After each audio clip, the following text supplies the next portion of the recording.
All right, let's dive right in. Today, we're talking about one of the most foundational ideas in the Christian life, sanctifying grace. Now, it might sound a little complicated, but I promise it's really all about an incredible gift God wants to give every single one of us. So, let me just start by asking a huge question. What if you could actually share in God's own life? Not just be something He made, but actually participate in His divine nature. It sounds kind of crazy, right? Impossible even. But this is the invitation at the very heart of it all. So how does God make that happen? Well, His answer is something we call sanctifying grace. It's the way He makes this amazing invitation a reality in our souls. So let's break it down. What is it exactly? Okay, so the official definition from the Catechism gives us some really important clues. Notice those words, habitual and stable. That's super important because it tells us sanctifying grace isn't just, a fleeting feeling or a good mood. Nope, it's a permanent, supernatural quality that actually changes our soul. It perfects it, making it fit to live with God. All right, I know, that was a little academic. So let's use an analogy to make this super simple. I want you to picture your soul as a garden. Just imagine that for a second. Every one of us has one. So if your soul is a garden, think of sanctifying grace as the supernatural sunshine and water.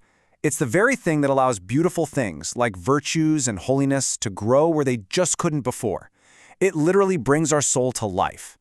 Now, it's really important to get this distinction. Sanctifying grace is different from something called actual grace.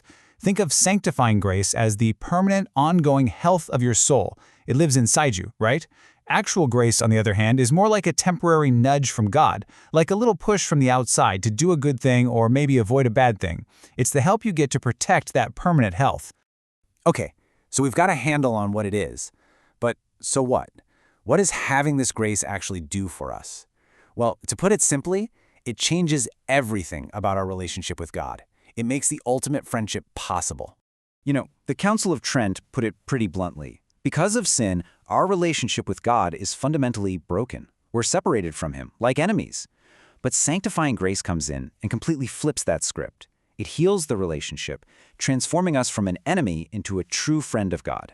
In this friendship, wow, it comes with the ultimate spiritual upgrade package. It makes us holy, right? Genuinely pleasing to God. It makes our souls beautiful in His eyes. We actually become His adopted children with a real inheritance in heaven.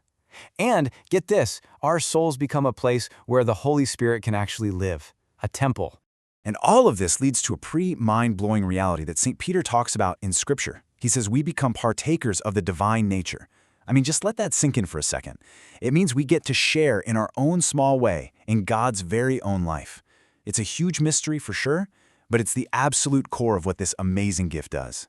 Okay, so let's go back to our garden. If our soul is a garden and grace is the life-giving sunshine and water, then that brings up a really practical question, right? How do we, tend the garden? How do we help this incredible gift grow and flourish? Well, the starting point, the moment the first seed is planted, is crystal clear.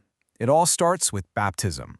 That's the moment God infuses this supernatural life right into our soul, washing away sin and making us a totally new creation. But just like any seed, it's not meant to just sit there. This life is meant to grow. And here are the main ways we can cultivate it. Receiving the sacraments frequently, especially the Eucharist, that's like super powerful fertilizer for the soul. Then there's daily prayer, doing good works for others, and digging into Scripture. All of these things actively increase the amount of grace in our souls.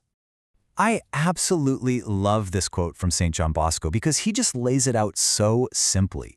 He frames it in terms of friendship, which is perfect. Think about it. The more time you spend with a friend, the deeper that friendship becomes, right? It's the exact same thing with God and His grace. Okay, but here's the tough part. Just like a beautiful garden can be completely destroyed by neglect or pests, this incredible gift of grace can be lost. This happens through what we call mortal sin, which is a really serious, deliberate choice to just turn our back on God. It's an act that basically cuts the line of friendship with Him and chokes out that supernatural life within us. But the good news is that God, in His incredible mercy, never leaves us stranded. He always provides a way back. And that way back is the sacrament of penance or confession. It's the amazing way He gave us to restore that grace. When we truly repent, He restores that friendship and breathes His supernatural life right back into our souls. So after all this, why does it matter so much? All this talk about tending a garden, growing in grace, what's the ultimate point? Well, the point is everything.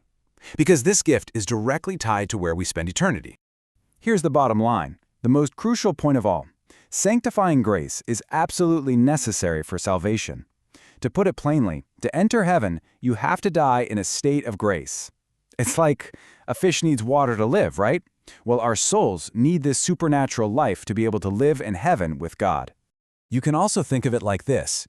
Sanctifying grace is the wedding garment you need to be able to enter the feast of heaven. It's God's life in you, which makes your soul compatible with His eternal life. It's the yes from God that makes your soul ready to go home. And here's one final thought that is just, well, it's pretty mind-blowing. It's not just a simple yes or no thing, like, do you have grace or not? Get this, the amount of sanctifying grace you've cultivated in your soul when you die actually determines your capacity for happiness in heaven. A soul that has grown larger in grace can hold more of God's infinite joy. How incredible is that? So all of this leaves us with a very real, very personal question. Every single one of us has this garden of the soul that God Himself has planted. The sunshine and the water, His grace, it's always available to us. So the real question isn't whether or not you can grow. The question is, how will you choose to tend that garden, starting today?